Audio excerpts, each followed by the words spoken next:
I always thought my life was my own story, that I chose my own path, my own dreams, my own love. But it turns out that even the best laid plans can be shattered by one cold order. You have to marry the son of my father's best friend. My family is like an ice fortress, with unbreakable rules and an unyielding will. They thought they knew what was best for me.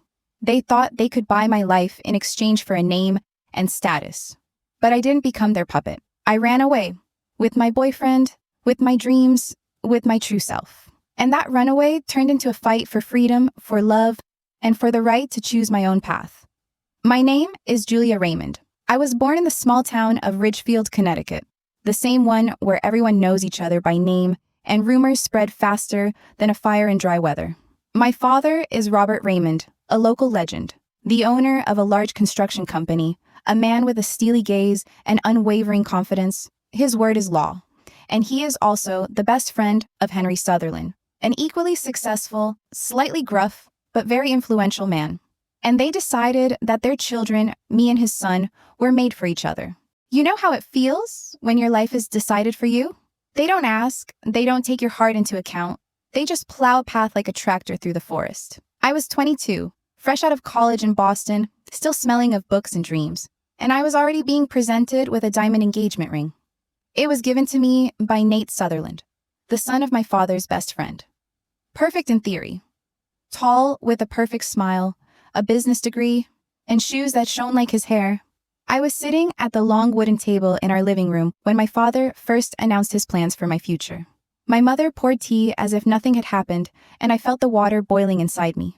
"Julia, you're a grown woman," my father said, folding his hands in front of him. "It's time to take care of your future. You've known Nate your whole life. Henry and I were talking. We think you and him are perfect for each other.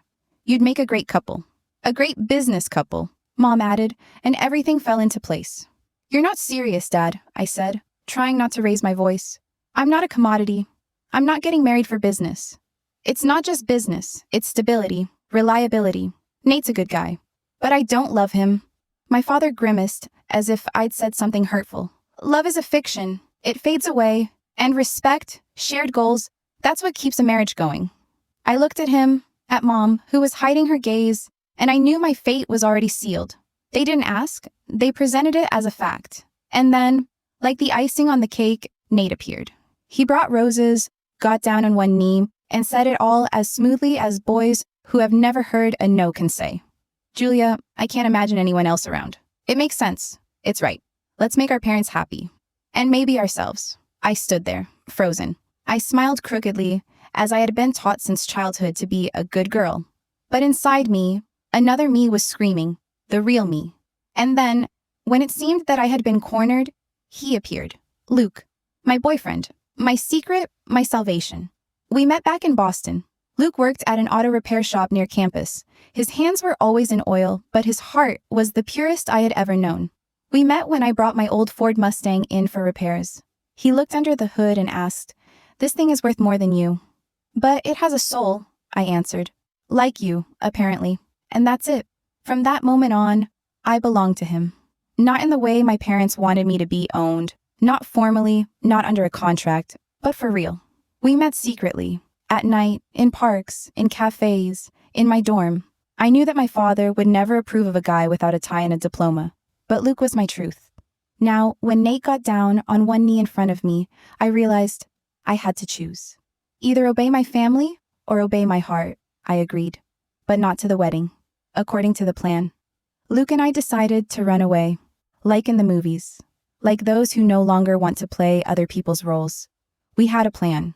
He was supposed to arrive at my house at 3 a.m. I was supposed to climb out the window with my suitcase, leave a note, and disappear forever from the life they had chosen for me. That night was dark. It was so quiet that even my own breathing could be heard. I sat on the bed, holding the suitcase that suddenly felt like the heaviest thing in the world. Voices swirled in my head, my father, my mother, Nate, myself. "Are you really going to do this?" I whispered, staring out the window. The headlights of the car cut through the darkness. It was Luke. He opened the door and looked up at my window. His eyes were shining. My chance? Yes. I opened the window and stepped out of my cage. I stood on the windowsill, my bare feet on the cold wood. The air cut my skin. as if warning me, stop, think again. But I was already thinking. I thought for years. Every moment I was forced to be silent, to wear dresses I didn't like, to learn things I didn't want to smile when I wanted to scream. All of it had brought me here, to the night I was about to take a step into the unknown. In the back of the room was the scent of lavender from my mother's sachets. A white lamp glowed dimly in the corner, and the bed, neatly made, looked like a sarcophagus. Everything here was familiar, safe, but at the same time, unbearable. I picked up the suitcase and carefully climbed over the windowsill. First my left foot, then my right. Balancing, I slid down the grate of a drain pipe my dad had once fixed. The irony. "Julia," Luke whispered as I stepped onto the ground. His arms immediately wrapped around me. They were warm, strong, with the same scratches from the tools I knew by heart. "Are you sure?" he asked, looking into my eyes. "This is the last chance to say no?" "No," I said. "Only yes." We threw the suitcase into the back seat of the old Chevy. He kissed my forehead, started the engine, and we drove away. Slowly at first, because I was afraid my dad would wake up, then faster, and faster still, until the trees on the side of the road began to merge into one dark ribbon. My heart was pounding in my chest like a drum at a parade. "Do you think they're awake yet?" Luke asked as we passed the Ridgefield goodbye sign. "I don't know, but when they are, it'll be too late. I'm not theirs anymore." We drove in silence for almost an hour. We listened to the engine hum. It was the music of freedom. I looked out the window. The familiar streets were gone, leaving only the dark highway ahead. "Do you remember the first time we drove out of town?" Luke said, smiling. "You mean the night we got lost in Worcester? And bought that awful Chinese food? My God, your stomach hurt for 3 days. But it was the best night, because we were together, and I didn't feel like I had to pretend. I promised you I'd get you out of there. I didn't think it would be like this." I took his hand from the steering wheel and squeezed it. It was rough, but real. Unlike the perfect, silky world they offered me. A world of fake smiles, made-to-order relationships, family arrangements. "I'm scared, Luke," I confessed, quietly, almost breathless. "Me too. But do you know what's even scarier?" "What?" "To live my whole life in someone else's script. I don't want to be an outsider in my own story." He looked at me with such fervor that I understood again why I never wanted to run away from him. There were no promises of gold or a secure old age in him, but there was fire. At 3:40 in the morning, we stopped at a gas station somewhere in the middle of nowhere. The lights were barely shining. The air smelled of gasoline and coffee. I went to the bathroom, a small room with a cracked mirror and a humming lamp. I looked at my reflection. My hair was disheveled, my eyes tired. I didn't look like a bride. And thank God, I looked like me. When I came out, Luke was already waiting with 2 coffees in his hands and a burrito in a paper wrapper. "I found you breakfast. With everything, even bacon." I smiled and took a cup. The coffee was strong and hot, like the life we had just entered. "And where next?" I asked, getting into the car next to him. "To where no one knows who you should be, only who you want to be." He started the engine. We set off again, and I knew there was no turning back. We were speeding down I-95, the East Coast stretch of endless miles of darkness, flashing signs and gas stations where people didn't look each other in the eye. It was a little after 5 in the morning, the sun just touching the horizon, and the eastern sky was turning a pale pink haze. I sat with my left side pressed against the window, the suitcase between me and Luke like a shield from what was left behind. My hair was pulled back into a messy ponytail. My neck ached, my eyes red from lack of sleep, and it was all beautiful. Not because I looked good, but because it was real, honest. "What do you think they're looking for?" Luke spoke quietly, his eyes never taking their eyes off the road. A deep line appeared on his forehead that I'd only seen before when he was fixing something. "Probably. But I had a plan. I wrote a note, as if I were just going to Boston, going back to graduate school, all official." I sniffed, as if trying to smell if it was too late to change direction. "They won't know I ran away right away." "How long do you think we'll have a head start?" I paused. "A minute, 2. Maybe a day, maybe 2. But Dad's not the kind to just let go."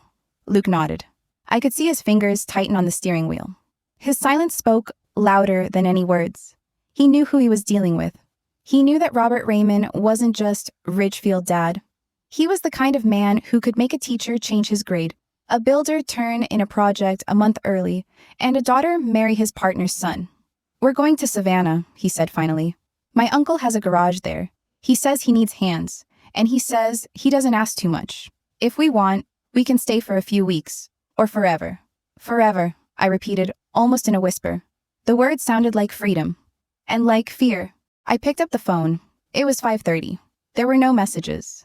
Silence. It was strange. Not a word from my mom, not a word from Nate either. Hadn't they noticed yet? Or they just hadn't realized that I wasn't coming back. After a few hours of driving, we stopped in a small town somewhere south of New York. Its name, Gilwood, was lit up on an old wooden sign that swayed in the wind. In the center of town, there was only one gas station, a coffee shop, and a rundown motel with a vacancy sign. Luke went to make arrangements for a room. I stayed in the car, looking at myself in the rearview mirror.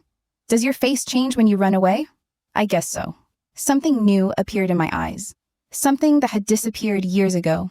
For the first time in a long time, I didn't feel like anyone was seeing me through the prism of expectations. "We have a room," Luke said, opening the driver's side door. "Not the best, but clean. And cheap."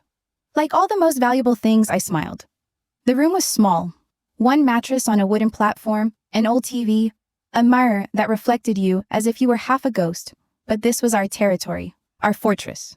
We put our things away, turned off our phones, both of them, and just lay on the bed, dressed, tired, like soldiers after a battle. "I imagined we would escape to a beach somewhere, with palm trees and sand," Luke muttered, pressing against my shoulder. "And no cockroaches in the bathroom?" "Well, cockroaches are trifles. The main thing is that you are there." We fell asleep together, hugging each other tightly, for the first time without shadows around. No one asked why I was with him. No one measured his worth by the number of zeros in his bank account. And I didn't have to pretend to be a bride. But the peace didn't last long. I jumped at the knock on the door. It wasn't a loud bang, more of a persistent, stubborn knock, as if someone wasn't going to give up. I pressed my fingers to Luke's lips to keep him from speaking. We froze. The knock came again. Once. Again. I walked quietly to the door, trying not to give myself away with the creak of the floor. I looked through the peephole. My heart skipped a beat. It wasn't Dad, but it was Nate. I backed away from the door as if I'd been hit. My heart pounded in my throat so loudly that Nate thought he could hear it through the wood and wallpaper. Luke got out of bed, his eyes still sleepy but alert, his body tense like a boxer's before a punch. "Who's there?" he whispered. I gulped air. I felt sweat break out on my back. "Nate." "What?" Luke's face lit up. Fright, irritation, betrayal. "How did he find us?" "I don't know. Maybe he was watching. Or Dad hooked someone up. He could do something like that." "And what are we going to do? Open it?" I looked through the peephole again. Nate was standing straight, in his favorite navy jacket, his hands in his pockets. His face was, as always, calm, composed. But I knew it wasn't peace. It was control. "Jewel, I know you're there." His voice came through the door, even, without anger. That was the scariest part. "Give me 5 minutes. I won't scream. Let's just talk." Luke was already walking to the door, but I grabbed his hand. Let me try. I have to do it myself." He nodded reluctantly. His jaw clenched. I opened it, barely. I created a narrow passage between the door and the jamb, just enough to see his eyes. Blue as a lake in the frost. Nate had always been able to be calm, even when the rain covered the world. "Hi, Jules." He smiled, but not sincerely. It was the smile of a politician. "How did you find us?" It's not difficult when your fiancé's father is the kind of person who can hire a private investigator for breakfast. He looked past me. "Is Luke here? You have no right to ask about him. You have no right to be here. I didn't come to take you by force. I just want you to think." His voice was soft, like a therapist's. "To make you remember how far we've come together." I wanted to laugh. How far have we come? I've been through years of being molded like clay to be framed next to him. But we were never together. He was my father's dream, and a shadow in my head. "You don't understand. This isn't about you, and it's not about Luke. This is about me. I don't want to be part of the game anymore." "Jewel, think about it." He took a step closer, but I leaned my shoulder against the door. Your mother is crying. Your father, well, you know, it can still be fixed. This isn't the end. We don't have to start over with a mistake. Mistake. It was a life according to someone else's script. I'm not going back. Not to you, not to weddings I don't need, not to jewelry that weighs like shackles. Nate looked at me for a long time. His eyes sparkled. For the first time, he seemed human. Are you really in love with him? I was silent. I looked him straight in the eyes. For the first time, without fear. And I answered, yes. He nodded. Slowly, almost respectfully. Then he took a step back. Okay, I won't tell you where you are. But, Jewel, think about it. Your dad is not the kind of person who will resign. If you stay, you won't just lose your family. You will become an enemy to them. I've already accepted it. Good luck, he said, and left. Without a scene, without hysteria. I closed the door and sat down on the floor. Luke sat down next to me. He hugged me. We were silent for a long time. He won't give you up? Luke finally asked. But that doesn't change anything. They'll find us.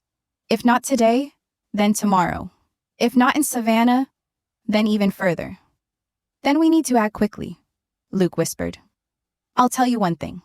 Uncle has more than just a car repair shop in Savannah. He has a friend, an old lawyer.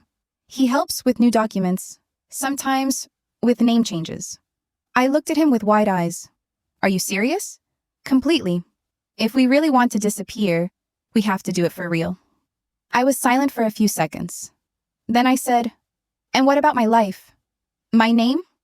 My past? Do you still need it? I thought. And I understood, no longer. Savannah greeted us with a heat that seemed to have settled on our shoulders back in the middle of Georgia and would not let go.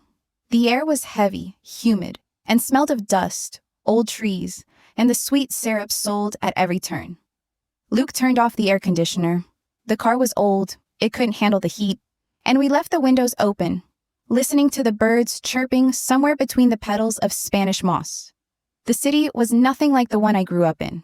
There were no symmetrical neighborhoods with identical fences and white doors. Instead, there were scattered houses, as if someone had played Monopoly and lost control. But that was exactly what was beautiful. This is it, Luke said, as we pulled up to a brick house with peeling walls. The Reed Auto and Body sign was barely hanging onto one hook. Very authentic, I whispered. Uncle Ray has no time for glamour. We got out of the car, and I immediately felt my legs shaking a little. Not from fear, from the feeling that somewhere here, in the dusty air, real life would begin. Luke took my hand. It was the first time since the escape that he had touched me so lightly, confidently, as if we were no longer running away, but had already arrived somewhere. The workshop door creaked. Inside it smelled of grease, metal, and heat. Luke! A voice came from the depths of the room. A burly man in a t-shirt, covered in oil stains, appeared. I thought you had come yesterday. And who is this with you? This is Julia. Luke introduced me calmly. She is with me. Yeah, with you. Uncle Ray narrowed his eyes, but there was no condemnation in his voice, only curiosity. He looks like someone who decided to start from scratch. That's right, I said. If you can help us with that. Ray nodded. No surprise. No why.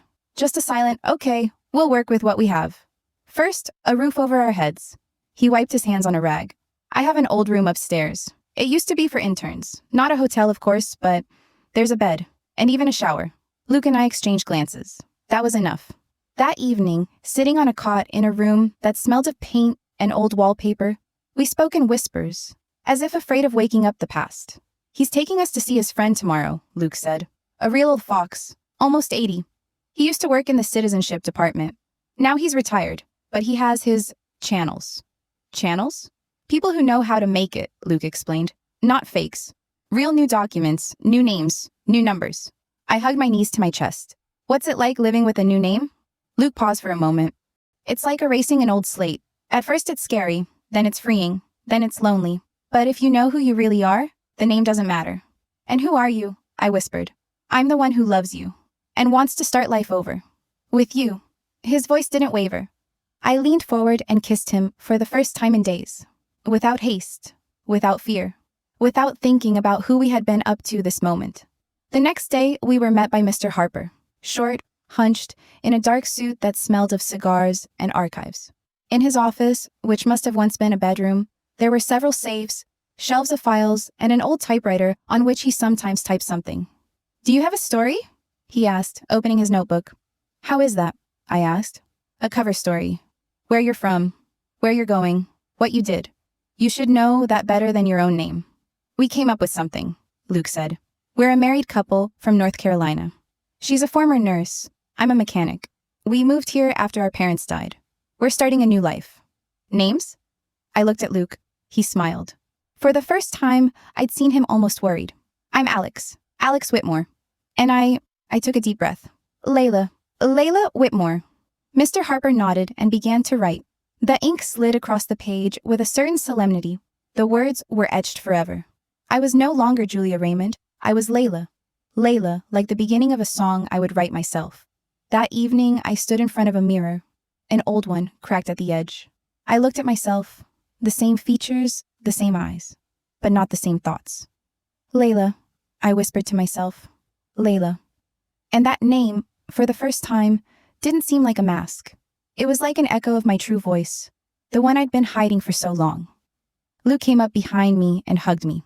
"Congratulations, Layla," he whispered in my ear. "You were just born." I closed my eyes and let a tear roll down my cheek. Not from sadness, from the fact that I was really, finally alive. The wind played with the leaves outside as we left Uncle Ray's house.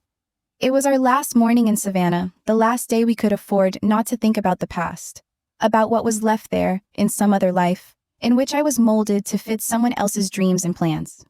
Luke held my hand, and I felt a new world being born between us again. A world without fear, without pressure, and without obligations that are foreign to the heart. I looked at him and thought, how little it takes to become real, just to be together, just to live. "Are you ready?" he asked, looking into my eyes. "More than ever," I answered, and a smile spread across my face. We got in the car and drove away. The road was long, but with every kilometer, I felt the burden of the past leaving me further and further. Our new life did not begin with fun or noisy celebrations. It began with small steps, renting a small apartment, looking for a job, meeting new people who did not know who we used to be. Each morning began with a quiet hope that this time was the real beginning. I remember the first time Luke invited me for coffee at a small cafe nearby.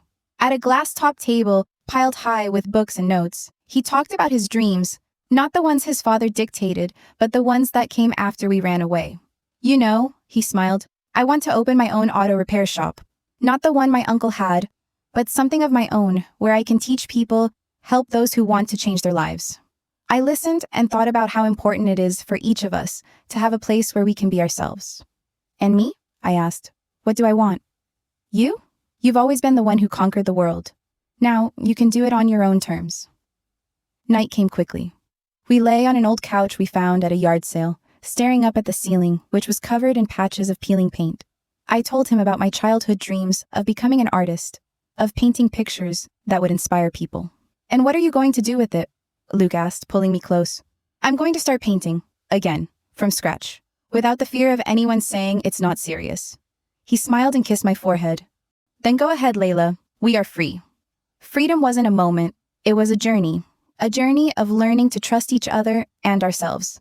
Sometimes it was scary, sometimes it was hard, but we stuck together. And one evening, as it was getting dark, I received a letter, handwritten with a small stamp on the envelope. My heart sank, and I knew it could be from a past life, from my family, from those who still wanted me back. Luke held my hand as I carefully opened the envelope. Inside was a simple note. "Just so you know, the door's always open. We love you. Remember that."